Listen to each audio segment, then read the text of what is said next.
State Farm and DJ Dramos from Life as a Gringo know making smarter financial moves today secures your financial freedom for a successful tomorrow. Tackle these situations in stride and yeah, of course, be annoyed when an unplanned expense comes up, but not let it be something that slows me down, right? As I did with repairing my credit, hiring somebody to do credit repair for me. That was a gift that I gave myself that allowed me to then, get my first apartment. Like a good neighbor, State Farm is there. State Farm, proud sponsor of My Cultura Podcast Network. Explaining football to the friend who's just there for the nachos? Hard. Tailgating from home like a pro with snacks and drinks everyone will love? An easy win. And with Instacart helping deliver the snack time MVPs to your door, you're ready for the game in as fast as 30 minutes. So you never miss a play or lose your seat on the couch or have to go head-to-head for the last chicken wing. Shop Game Day Faves on Instacart and enjoy $0 delivery fees on your first 3 grocery orders. Offer valid for a limited time. Other fees and terms apply. Ryan Reynolds here from Mint Mobile. With the price of just about everything going up during inflation, we thought we'd bring our prices down. So to help us, we brought in a reverse auctioneer, which is apparently a thing. Mint Mobile Unlimited Premium Wireless. How to get 30, 30, bit to get 30, bit to get 20, 20, 20, bit to get 20, 20, bit to get 15, 15, 15, 15, just $15 a month? Sold! Give it a try at mintmobile.com/switch. $45 up front for 3 months plus taxes and fees. Promo rate for new customers for limited time. Unlimited more than 40 gigabytes per month. Slows full terms at mintmobile.com. Surviving Sister Wives contains adult content that may not be suitable for Latter-day Saints or sinners. Listener discretion is advised.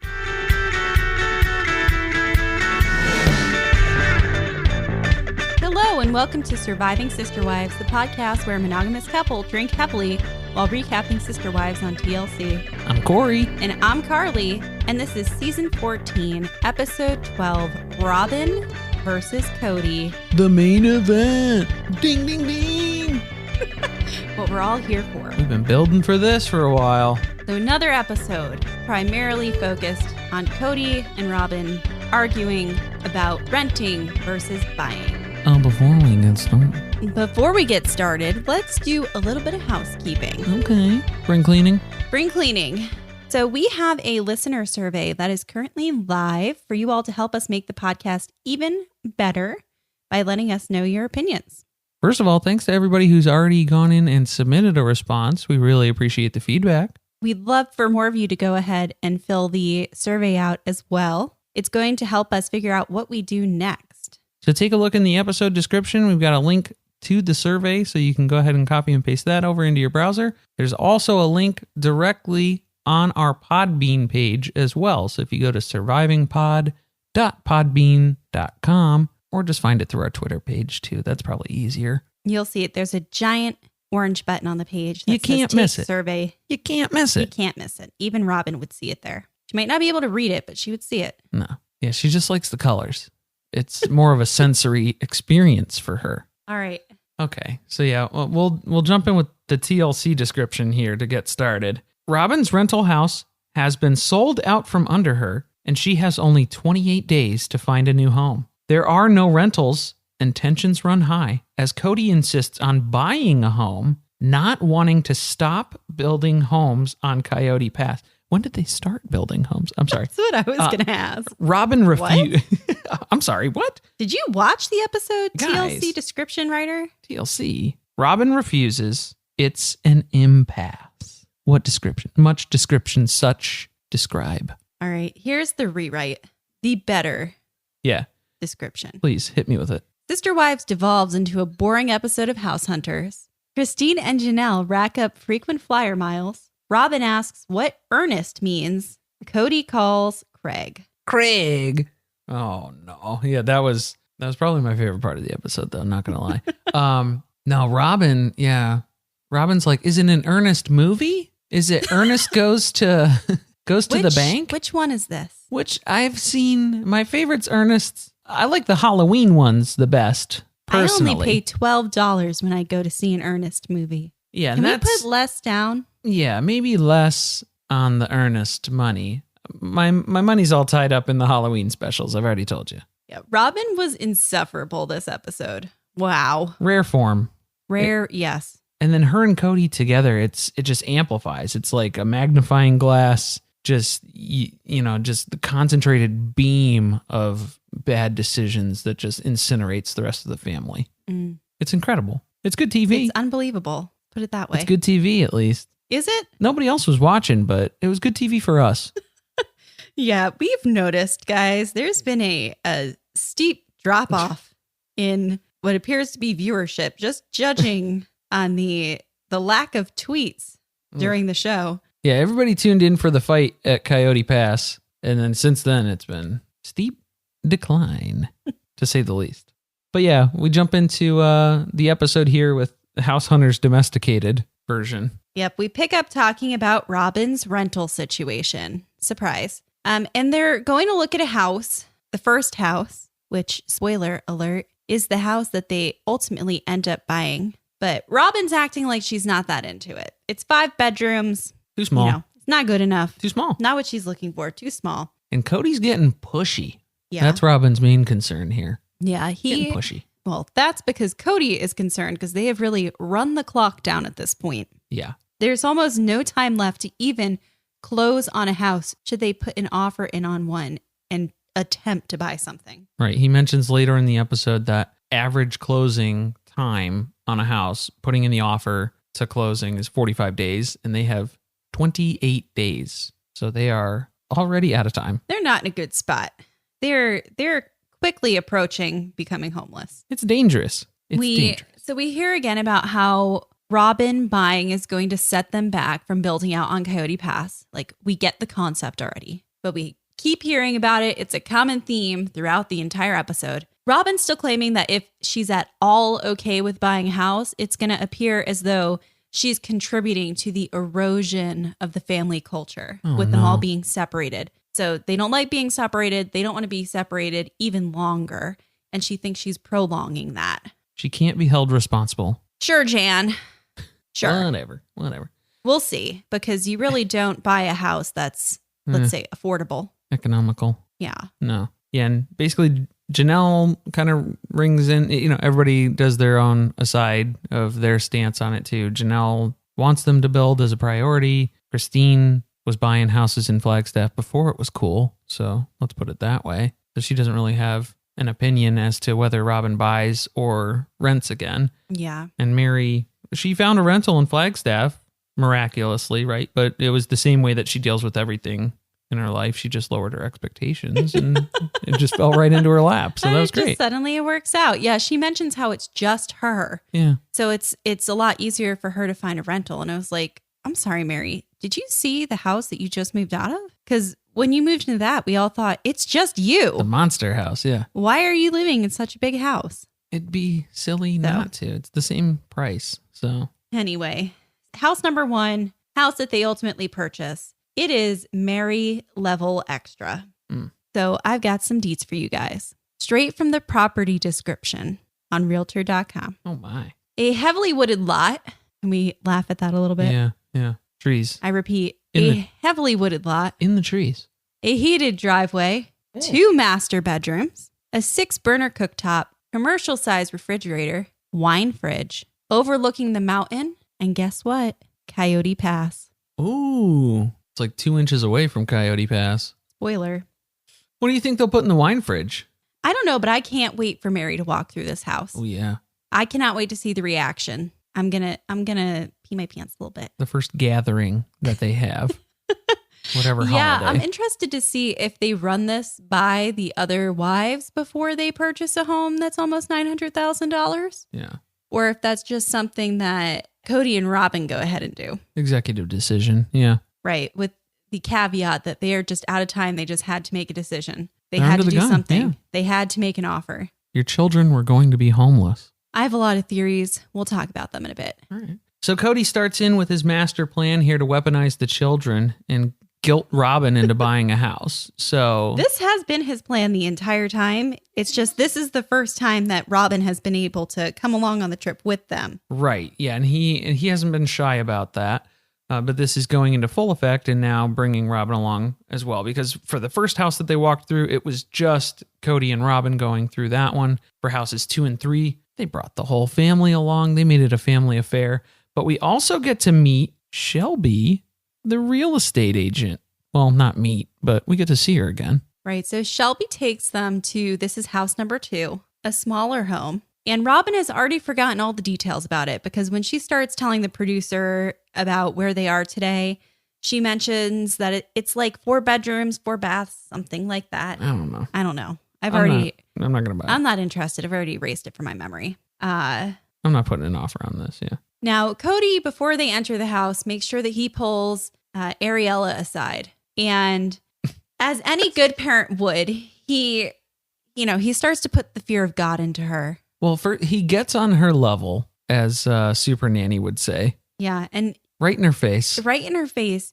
But he speaks so loudly that it's like almost on the verge of a yell. And he's kind of like, yeah, he's very in her face. He's staring right at her, but she's turned her head. She's looking the other direction. She's not interested in what he has to say as he starts telling her about how they have to leave their home. We need to leave our home. Like, why? This 3-year-old does not care. She also did not look like she was putting up a fight about having to walk through the house. No. First off, okay. Yeah, no tantrum. It's really fun to walk through a house when you're little because it's not your money. You just run around. You point out the things you like. You claim a bedroom. Which room you want. Yeah, it's awesome. That's it. That's what you do. That's what you're supposed to do. No, but Kody's got to make this a traumatic experience for everyone involved. And I guess Ariella wasn't appearing anxious enough before they entered. I was going to say enthusiastic enough, but that might be it. Yeah, he was like, "Oh, there's no concern about her." So let's here, Ariella, do you know your social security number? We're probably going to need to put you down on the paperwork for the loan. We'll see what your FICO score comes back as. If it's bad, you might be out on the streets. Yeah. I don't know. If it's clean though, that'll be good. Yeah. I'm going to use that. Yeah. So once again, Kody decides that he is going to put the kids in the middle of their issues. Robyn versus Kody. The versus has the kids sitting right in the middle. Right in the middle. This is Kody trying to make things easy, as he says. Right, because they have this entire discussion before they walk into the house about how they're not going to argue. They're not going to get the kids upset. Robyn doesn't want to use the kids as pawns. But she's also, as soon as they walk in, this realtor Shelby is definitely thinking this is a waste of her time. Because as they're walking through the house, Robyn is still talking about how she wants a rental. A rental's just going to fabricate magically. God's going to give it to me. At the last moment. So this realtor has to be like, I could have been like at an open house today. I could have been doing something with my time that was going to make me money, but instead I'm walking around with these idiots again. Speaking of idiots. Oh, God. Self-titled idiot. Well, before we jump to that too, there was a conversation in the kitchen too that really bothered me because Kody keeps referring to Robyn. He's done this in a few episodes too, but I noticed it again in this one where he refers to her as Mrs. Brown. But that was a good call out. It's very off-putting because it's just like another way to kind of tout the legal wife status almost. And I'll have to keep an eye out for previous seasons or anybody who's listening who can think of other instances where he's referred to the wives as Mrs. Brown directly when interacting with them. I just thought it was strange. That would be an interesting thing to track as we go back and watch old episodes. Yeah. How does it change throughout the seasons of who he calls Mrs. Brown or love or anything else for that matter? Because it seems like it kind of correlates to who he is most interested in at the moment. The favorable wife. The favorite wife. Kody explains to Shelby that he moved to Flagstaff an idiot. And the best part of the scene is Brianna, who's standing in the background. The camera guy was like, okay, I've got the shot. Stay in here, yeah. And I really wish it was the cameraman who later on goes to visit Maddie along with Janelle with the extreme close-up. The extreme close-up. Yeah. Because she makes the face that we all are making at home as we watch when Kody says that he moved here an idiot. It's a good expression. It was classic. It was an accurate expression from Kody's side of the story as well. Because he had moved here an idiot. He had moved under the assumption that his Vegas houses were built in 6 months and figured, hey, building in Flagstaff, even if we doubled that 9 to 12 months, we could totally do that, right? We'll be built. Yeah. No, impossible. Shelby knows you're an idiot, Kody, because she successfully sold you Coyote Pass, which, if you recall, was covered in prairie dog plague. Still is. Still is covered over there in prairie dog poop. And you thought that a drainage ditch was a fucking pond. That's when she knew she made a sale. Was when everybody got excited about She's the pond. waiting for that moment. Yes. She's like, all right, I'm going to show up to this house a little early. I'm going to dig a hole in the backyard. And maybe they'll think that it's a pond. That was the plan all along. It'll be the selling point.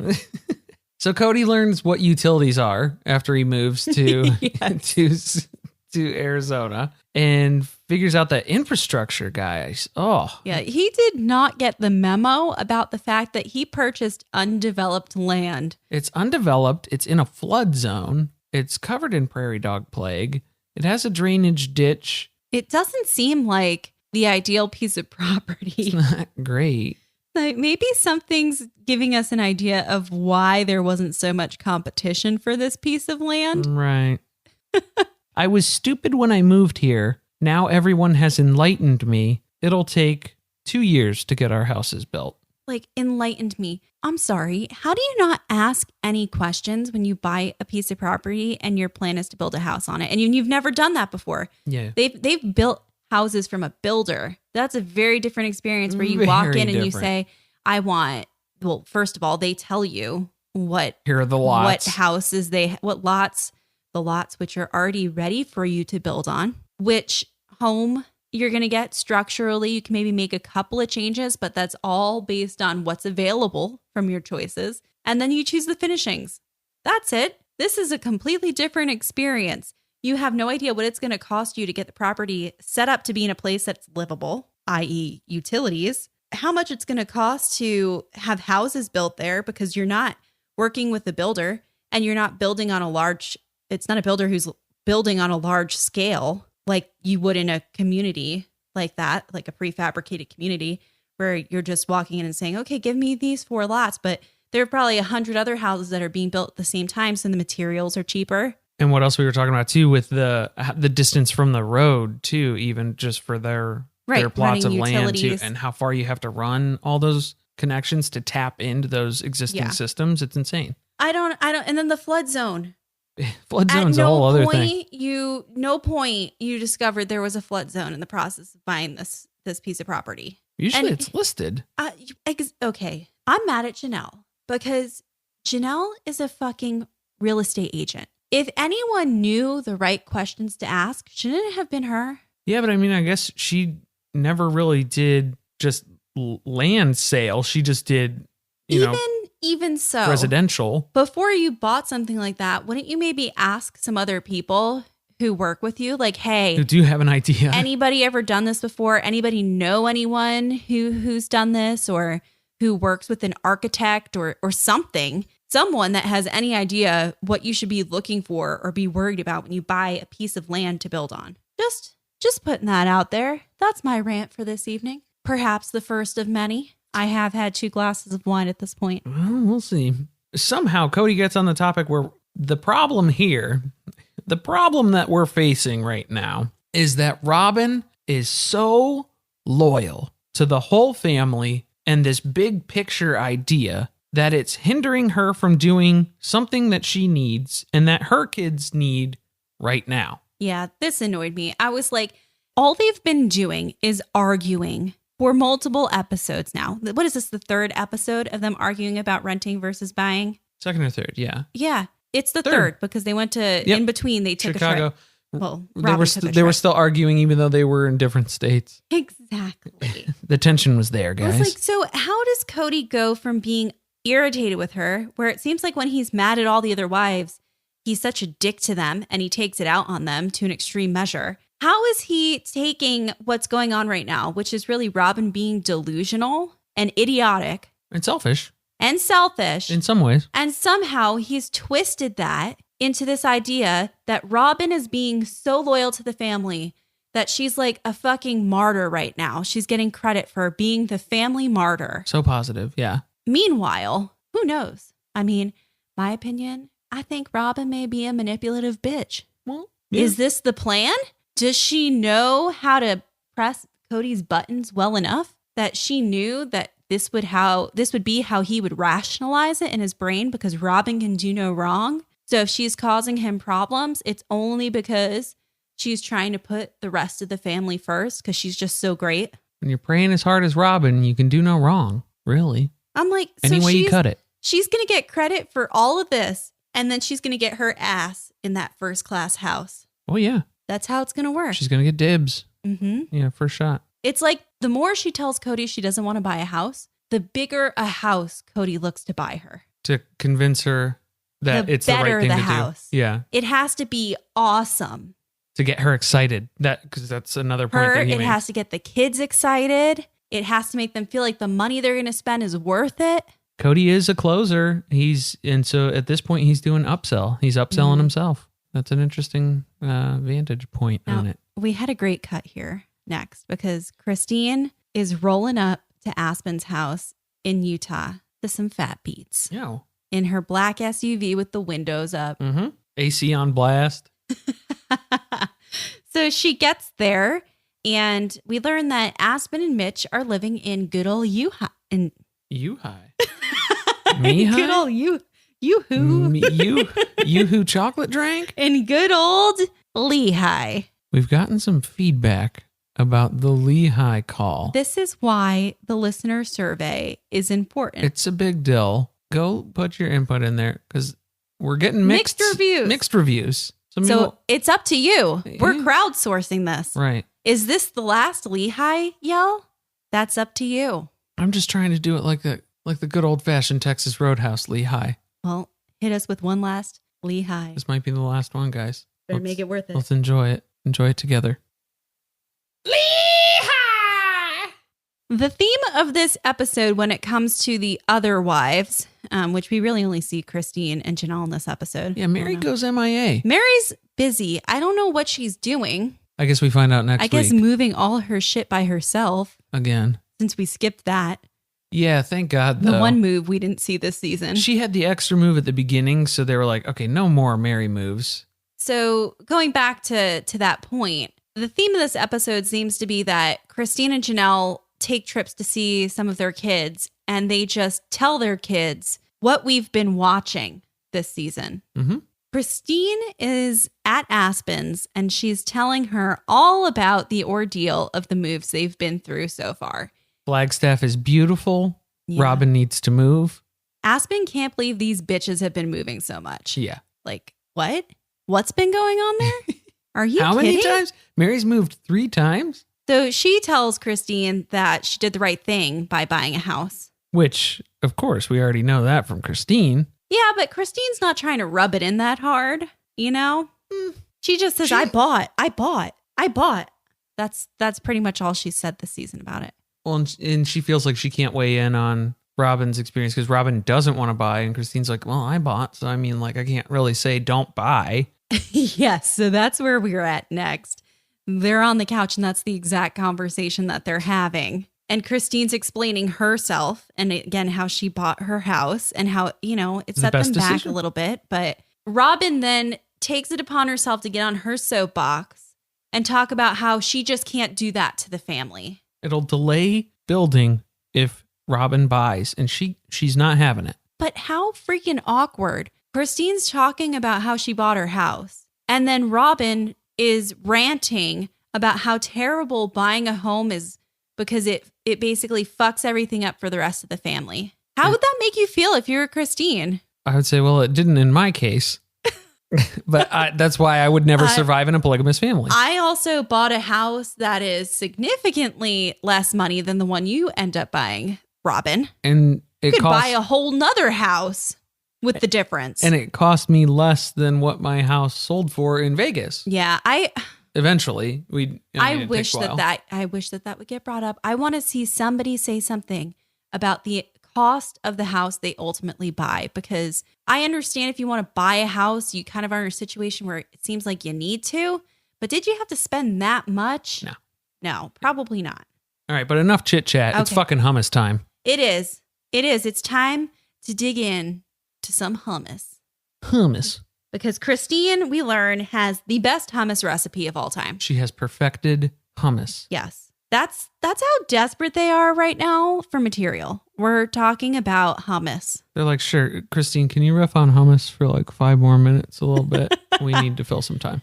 She did end up posting the recipe for her hummus on Twitter. It took a little bit of coaxing. Because Yeah. at first... Guys, she played a dirty trick on us. In the episode, the producers kept where she said that she was going to post the recipe on Twitter, which I wonder if they told her was in there, because I don't know that she had it prepared.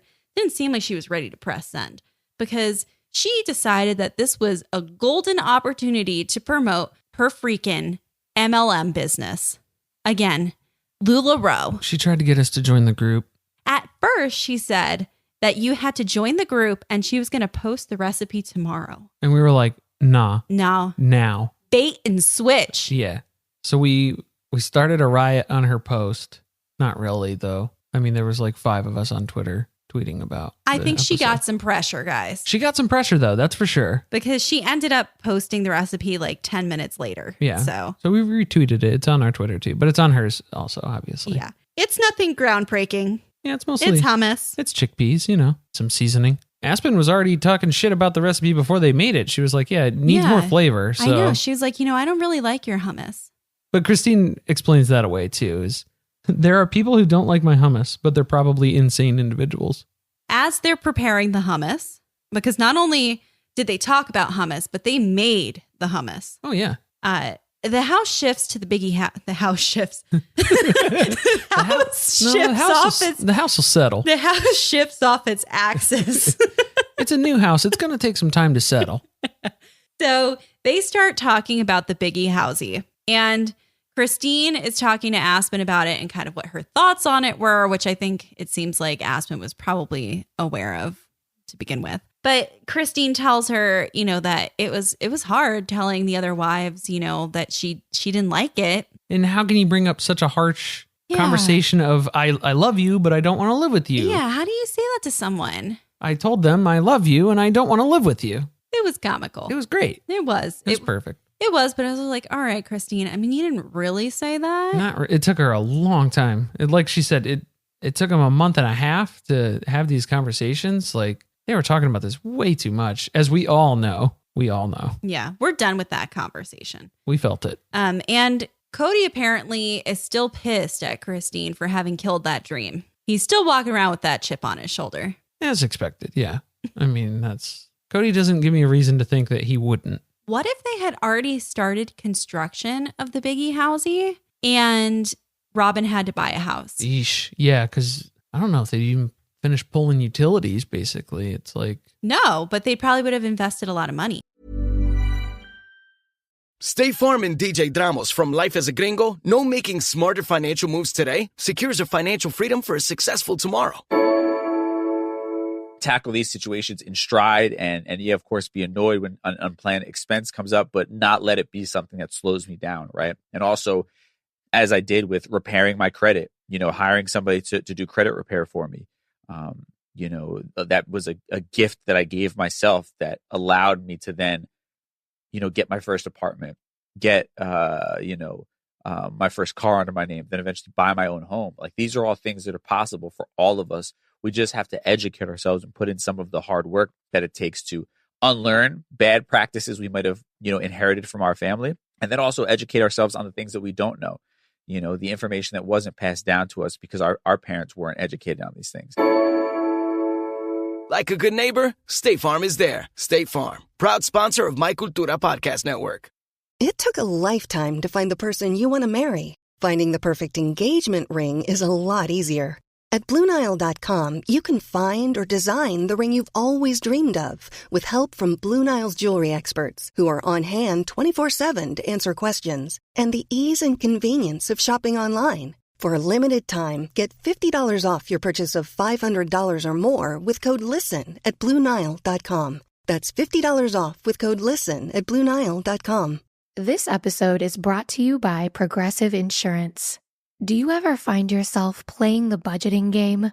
Well, with the Name Your Price tool from Progressive, you can find options that fit your budget and potentially lower your bills. Try it at progressive.com. Progressive Casualty Insurance Company and Affiliates. Price and coverage match limited by state law. Not available in all states. Hey there, it's Farnoosh Torabi, host of the So Money podcast. Imagine having a super smart and reliable virtual friend to help you guide your finances. Well, besides me. Enter Claude by Anthropic. With the power of AI, Claude can help streamline your financial tasks. From analyzing data and charts to generating code for investment models or budget trackers, Claude's advanced reasoning helps you tackle the toughest financial challenges. Take control of your financial future with the right tools. Visit Claude.ai today and start saving time and money. Expand the way you work and think with Claude by Anthropic. Whether brainstorming solo or working with a team, Claude is AI built for you. It's perfect for analyzing images and graphs, generating code, processing multiple languages, and solving complex problems. Plus, Claude is incredibly secure, trustworthy, and reliable, so you can focus on what matters. Curious? Visit Claude.ai and see how Claude can elevate your work.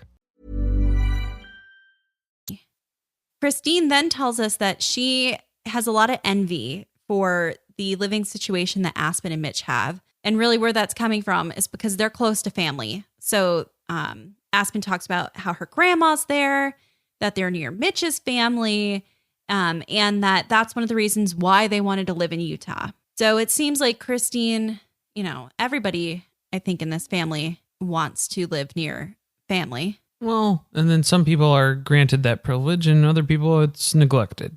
Yeah, like Christine. Yeah. So she does mention to us that, they had to choose basically between being able to live openly as polygamists or living near their kids. But didn't they have that in Vegas?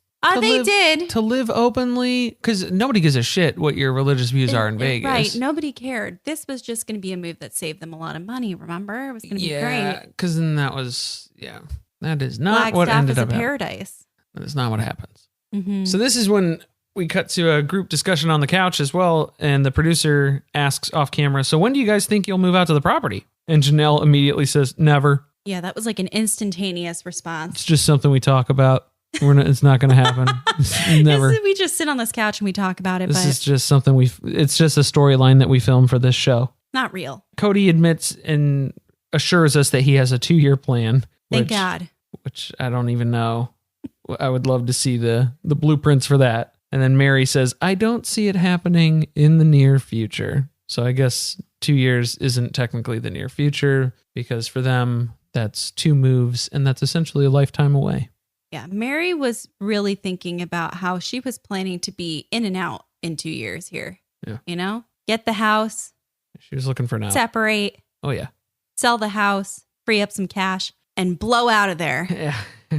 Grab a handful of popcorn shrimp and blow out of there. Christine acknowledges that everything they said was going to be a benefit from moving. Right. To Flagstaff, like saving money, being all together on Coyote Pass as a family. Cul-de-sac 2.0. Right. All that shit didn't happen. No, and it's not going to happen anytime soon, guys. No. They moved, and it seems like this is just a bunch of broken promises, but somehow Christine has not come around to finally marking this down as a mistake. She still thinks they did the right thing. She just wants to build, move out there, and stay out there. No more moving. Which I have to say, Christine is looking fabulous. So it seems like she's thriving. The lifestyle changes, whatever she's doing out there. They got the parks in Flagstaff. It's working for her. She's loving it. So good for you. Good for you, Christine.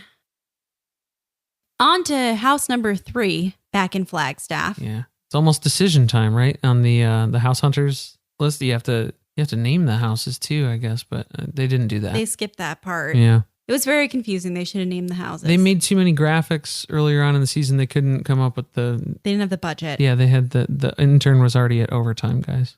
Robyn gets her wish, and they look at a 7-bedroom home. Woo! Why 7 bedrooms? Because why? I need them. I need just in case. So that's Robyn and Kody, Dayton, Aurora, Brianna. Apparently they can't share a room. No. Saul and Ariella, who doesn't ever sleep in her own bed. Right. She still co-sleeps. And the bun in the oven. Oh. How do we put this delicately?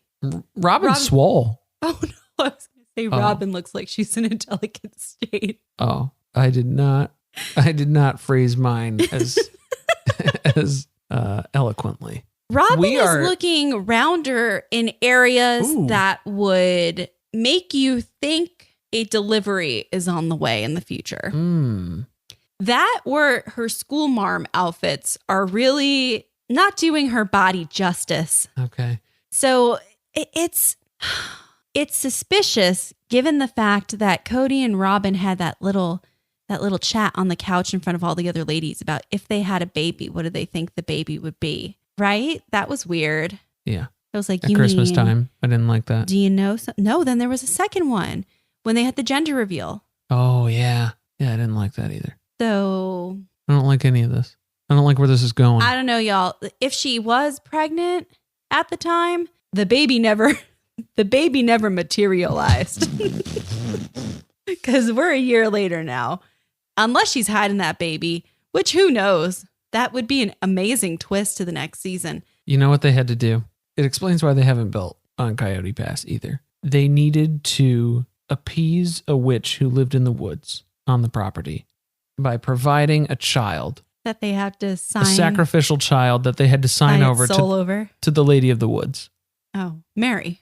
Well, Mary, no. So the Lady of the Woods is going to shed her humanly body. What would you say? Her mortal coil. She's going to shed her vessel. Okay. And then Mary's going to come onto the property and it's going to inhabit Mary. And Mary will become what is it? The Witch of the Woods? The Lady of the Woods. The Lady of the Woods. Yeah. So I think that's my official theory. If anybody is that interested. Stay tuned. We'll see what happens. Yeah. So, I mean, of course, it could be that she just wants a guest bedroom, but that's not... maybe I'm overthinking things. Now that I'm thinking about it, looking back on it, I might have took that in a different direction, I guess. You guys, this is like day 10 in the house. We're going down some deep dark paths. Oh man. Next surprise about this house. Oh no, careful. The next surprise about this house is that it is not in their current school district. But the kids need a positive experience, no matter what. Okay, why? Remember, that's the goal. Why did you go to this house? Because there's nothing to rent. We got no options. I get that, but maybe this is a house that you look at just Kody and Robyn. Yeah, the house number one approach. Maybe they could have done that. Not the kids. No. Because, again, remember the goal that is to not upset the kids again? Don't stress my kids out. All that did was make Kody hellbent to stress them out. Because instead of keeping the tension down, things escalate quickly. Very quickly. And Kody is so desperate for allies, to anybody to be on his side for this argument, that he's bring them in, get them excited about a house. This house is awesome. Yeah, it's outside the school zone, but I'll bring that up later. I just need numbers. These kids don't understand anything. I just need them to vote on it. I need them here now. Uneducated votes. That's what I'm looking for. Please, now. Robyn initiated this conversation with Kody about, okay, we're not going to start arguing when we go inside, right? And then the first room they're in, she starts mumbling about how she wishes the house was for rent. Robyn fantasizes about houses being for rent now. It's a new depth of married life. Now the big problem, Aurora really likes this house. She mistakenly says that out loud to Kody. She doesn't really say it. At first she whispers it, and then Kody asks her to repeat herself. He said, what was that? And she says that she liked it. And then he immediately, she's in a happy place. She's excited. That's what she wanted, right? That's what he wanted for her. This was the goal of bringing the kids. And then he immediately takes her down the path of doom and gloom. Crush it. And tells her, well, you'd have to go to another school, right? Robyn is within earshot and immediately stop stressing out my kids. Right. This is the child that we just watched have an anxiety and or panic attack and who has been suffering from repeated panic attacks. Let's take her to a house that's not in our school district. Get her to like it. Then when she tells us she likes it, we'll drop the bomb that, guess what? Not only are you going to have to move, you're going to have to make a whole bunch new friends and get ready to adjust to a new school again. Don't freak out my kids That's going to do a lot to relax and relieve your anxiety. Robyn was so worked up that we got hit with a double sitting there sentence. He's sitting there expecting me to be sitting there, who's sitting on she had a couple of sitting there's in this episode. Yes, I like how Robyn swooped in immediately and tried to shut down the conversation. You don't do that to my kids. But she tells Aurora, you won't have to go to another school. No schools. No, you're not going to a different school. No different school. And it's like, you don't know that. Yeah.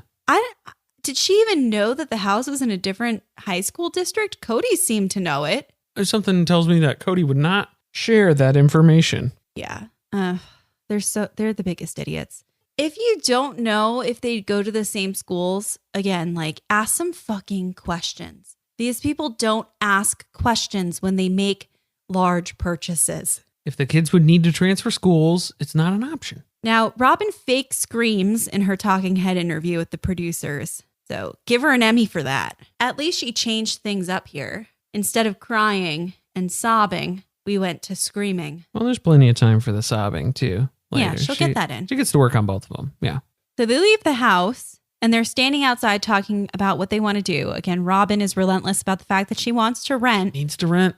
So the real estate agent chimes in and she has a brilliant beyond brilliant idea, guys. Buckle up. She has an idea. How about we approach the owners about renting, but we make them an offer that's going to exceed their expectations of a rental? You know what they should have done is had Ariella call and make them an offer that good refuse.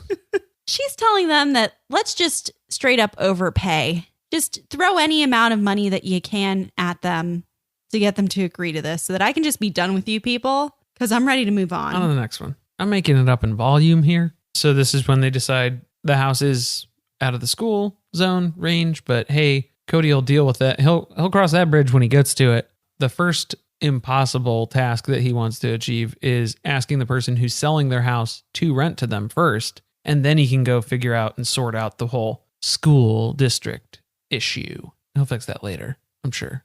That's a follow-up, you know? He'll fix it in post. Kody points out that if this ends up working out, oh my God, and Robyn indeed gets her miracle, he is never going to be able to live this down. No. Because anytime he goes to argue with her, he won't be able to. Because Robyn will just always be right.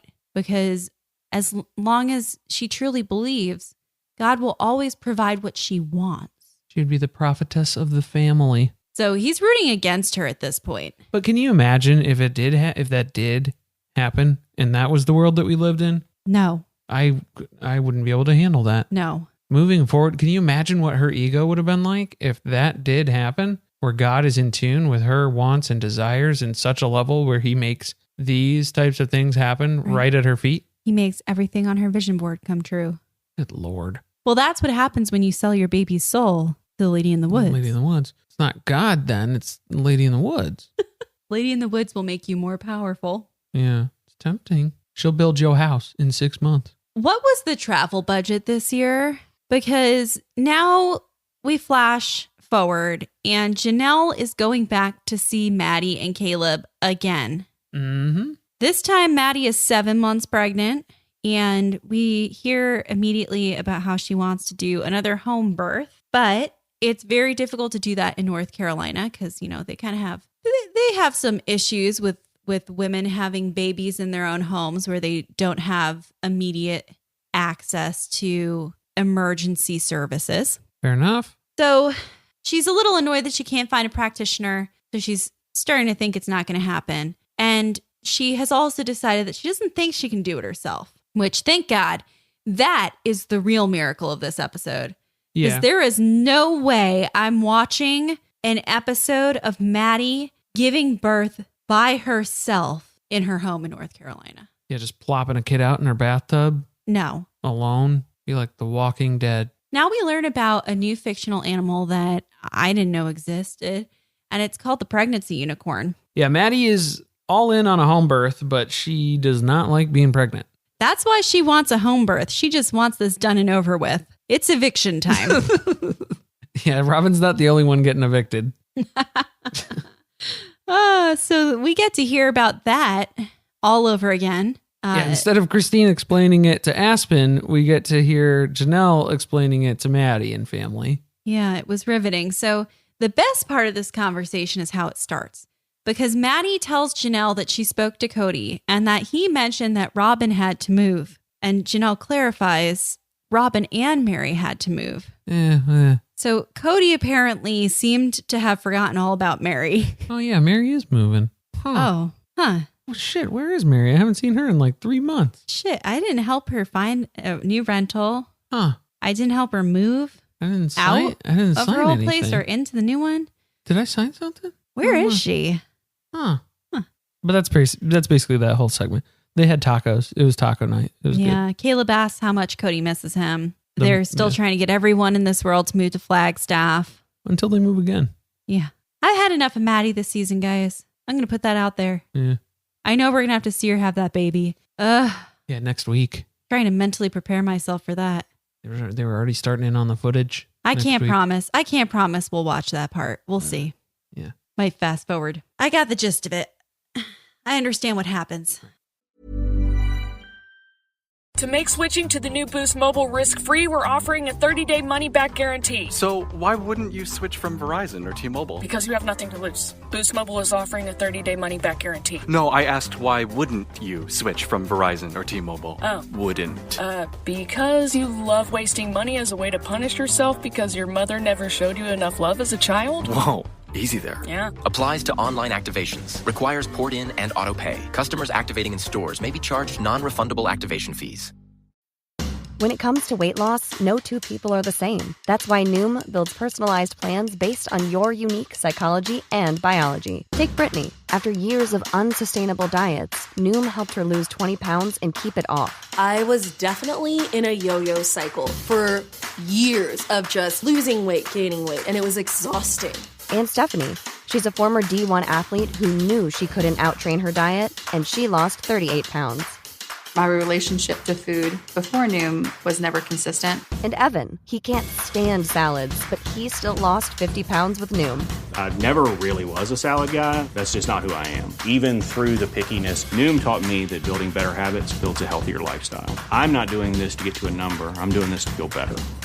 Get your personalized plan today at Noom.com. Real Noom users compensated to provide their story. In 4 weeks, the typical Noom user can expect to lose 1 to 2 pounds per week. Individual results may vary. This Halloween, ghoul all out with Instacart. Whether you're hunting for the perfect costume, eyeing that giant bag of candy, or casting spells with eerie decor, we've got it all in one place. Download the Instacart app and get delivery in as fast as 30 minutes. Plus, enjoy $0 delivery fees on your first 3 orders. Offer valid for a limited time, minimum $10 per order, service fees, other fees, and additional terms apply. Instacart, bringing the store to your door this Halloween. My dad works in B2B marketing. He came by my school for career day and said he was a big ROAS man. Then he told everyone how much he loved calculating his return on ad spend. My friends still laugh at me to this day. Not everyone gets B2B, but with LinkedIn, you'll be able to reach people who do. Get a $100 credit on your next ad campaign. Go to linkedin.com/results to claim your credit. That's linkedin.com/results. Terms and conditions apply. LinkedIn, the place to be, to be. Expand the way you work and think with Claude by Anthropic. Whether brainstorming solo or working with a team, Claude is AI built for you. It's perfect for analyzing images and graphs, generating code, processing multiple languages, and solving complex problems. Plus, Claude is incredibly secure, trustworthy, and reliable, so you can focus on what matters. Curious? Visit claude.ai and see how Claude can elevate your work. All right. So we're at Robyn's house, and we're packing a fuck ton of knickknacks. Yeah, she's got a lot of useless shit, like a lot of precious moment dolls, which I always wondered who bought those things. Robyn. But now we know, right? Robyn. And she's wrapping them in bubble paper and newspaper and putting them in like Tupperware bin boxes. Yeah. She's got a whole system for wrapping all of these things that are. She doesn't want Kody intruding on this system. So he's just asking, do you have box? Do you need do you need more boxes? You have a box. I have boxes. I can get you another box if you need a box. You going to put them in a box? It's like Kody has never packed before for a man whose wives have moved like 600 times in the past year. He's not a day-to-day detail kind of guy. He's a No. big picture kind of guy. Now we get a flashback to earlier in the same episode. You guys remember when they went and looked at the houses? You remember that? Remember house number 3? You remember that? The most in the recent other house? school district? The one that you saw before the commercial break? You remember that? That one. We learned something interesting here because Robyn had a chance to buy back when Christine was buying. Kody took her out to the same neighborhood that Christine was looking in and said, "Would you like to buy a house?" I'm surprised he didn't point at the house that Christine was buying and say, "Robyn, this is your house. You're buying it." Robyn, someone else put an offer in on this house, but we can outbid them. Well, no, it's like the whole thing he did he gave Mary and he gave Robyn the same plot. Yeah. Everybody else is picked. So this one's yours. Okay. Yeah, but that was not good enough for Robyn. She refused at the time. And instead she got that big ass rental house. Again, we still hear about how Robyn doesn't understand why you would buy a house when you're planning to build, but she also doesn't understand why you would sign a 1-year lease. So there's that. And then they're talking about how, what do you think of the house that we looked at? It's okay. The rooms are nice. There's space. There's lots of rooms. But she's not that enthusiastic about it. She's not putting her cards out on the table yet. And then on her side interview, she's, we don't have money for this. But honestly, when has that ever stopped the Browns from doing anything? Never. Except for when their kids tried to go to college. Technicalities. Again, Kody reminds her that, look, we don't have any more time to look for rentals. We have an impossible timeline right now to even buy a house. What did he say, that they have 2 more days at this point to put an offer in on something? At most. They're already, again, 45 days on average to close. They need to be out of this house in 28 days. So any way you cut it, they're under the gun. If I were Kody at this point, I would just leave her to her own devices. I'd be like, I've done everything to help you find something. We've looked at rentals. None of them have worked out, the ones that are even available. We looked at houses. We've tried to ask people who are selling their houses if they will rent to us. What else do you want me to do at this point? Figure it out yourself. God's going to provide. Something's going to pop up on the market. That is Robyn's plan. And if she was given the ability to do that, to wait up until the day before they move out, that is what she would have done. And she would have been homeless. I would not have been there helping her pack. I would have been like, you know what? Why don't you call some of your sister wives? I know this is really mean, but at this point, she's done nothing to meet him halfway on anything. It's like she doesn't care what happens to the kids, even though she brings that up in the conversation as like an afterthought of like, well, I need to figure out something. I need to shelter my kids. I need to house my kids. And it's like, yeah, you do. Uh-huh. So why are you making this so difficult? She keeps saying that she just doesn't know how to commit to this and she just needs more time to find a rental. But then that's the whole point that Kody's trying to explain to her. Time is a flat circle and it's limited in its resources of what we're able to perceive in reality.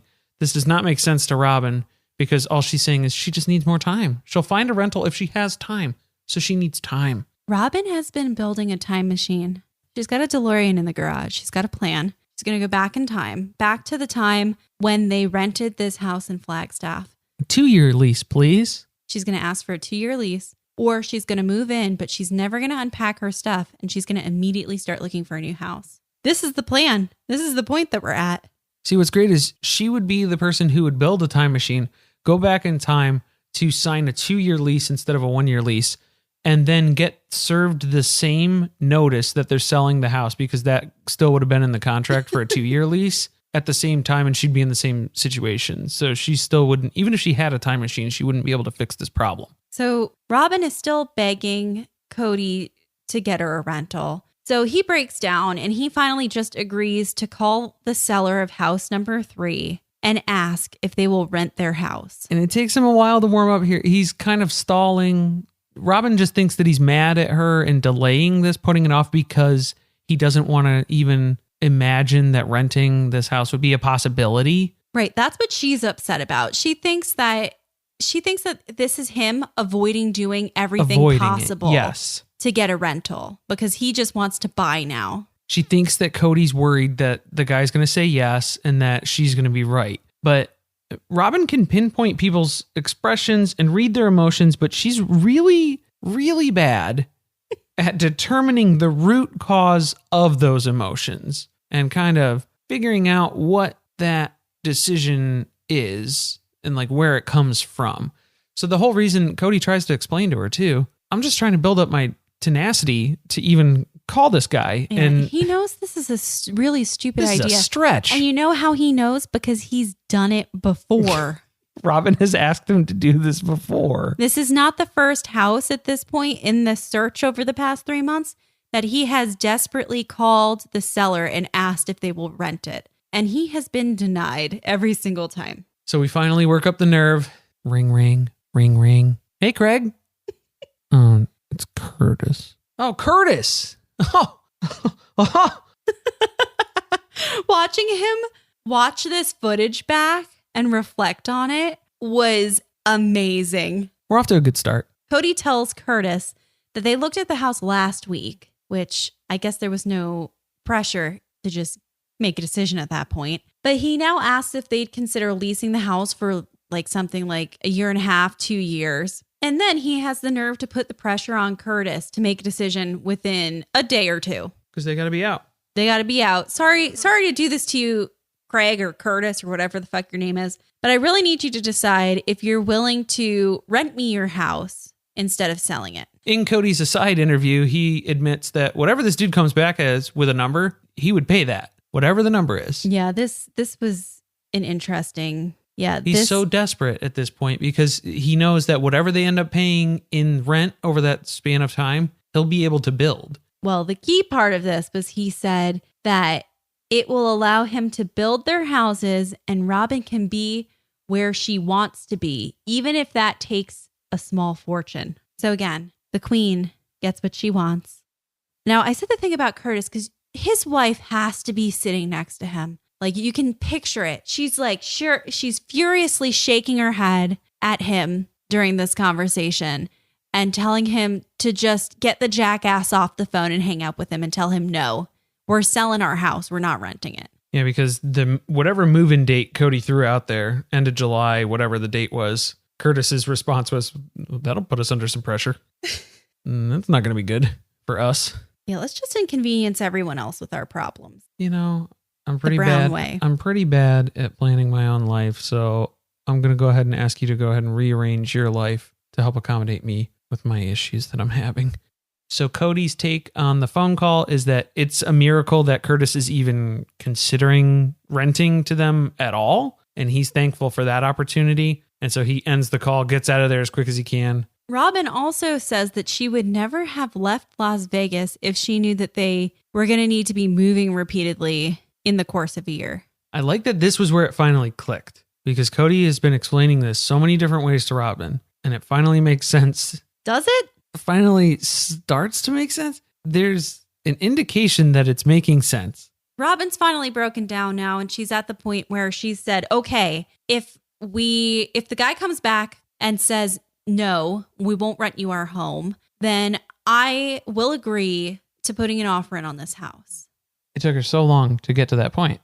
Right. She gets there, though, with the caveat that they can put in an offer on the house and they'll just have the plan of backing out if they find a rental. God brings them this rental at the last moment. Robyn sees this as a continuation of God's ultimate promise to her of providing a rental by putting the idea into her head during this conversation that if you do put an offer to bid on this house, keep the earnest money low so you can back out when I drop a rental in your lap the day before you have to move out of this house. Right. She has no issue with the idea of screwing over the owners of the house. Let's remember, we watched these same people complain at the beginning of the season for multiple episodes about how their houses were not selling as quickly as they needed them to, and that they were not going to financially be able to afford what they had if they didn't get some of these houses sold. But let's put an offer in on a house. Let's keep the earnest money low so we can just walk away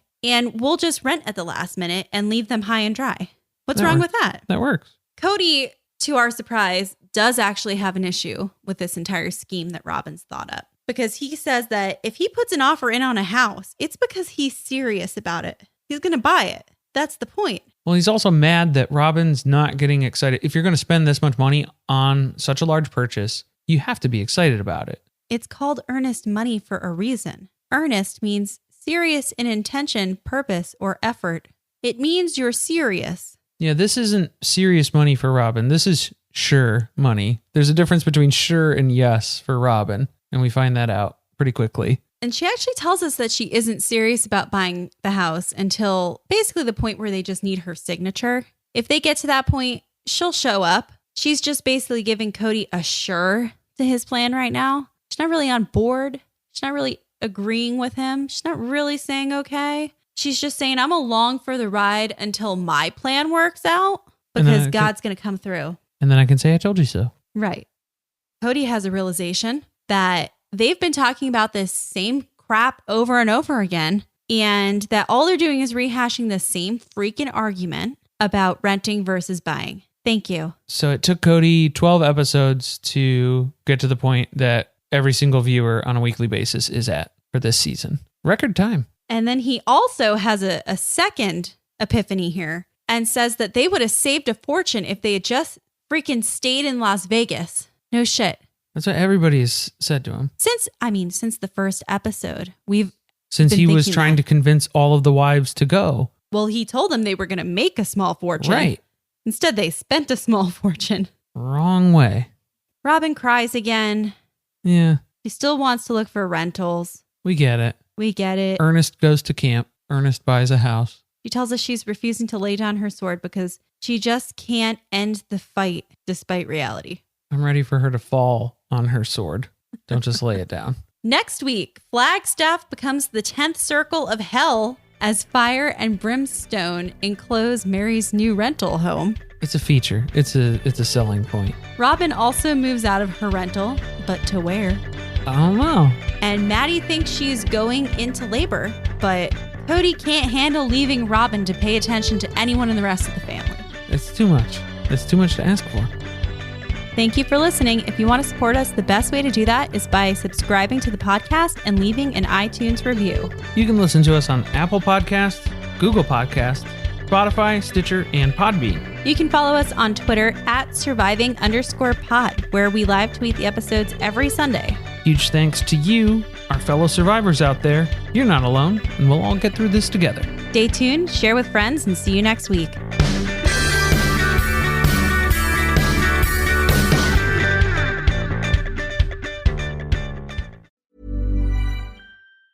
The new Boost Mobile network is offering unlimited talk, text, and data for just $25 a month for life. That sounds like a threat. Then how do you think we should say it? Unlimited talk, text, and data for just $25 a month for the rest of your life? I don't know. Until your ultimate demise. What if we just say forever? Okay. $25 a month, forever. Get unlimited talk, text, and data for just $25 a month with Boost Mobile forever. After 30 gigabytes, customers may experience slower speeds. Customers will pay $25 a month as long as they remain active on the Boost Unlimited plan.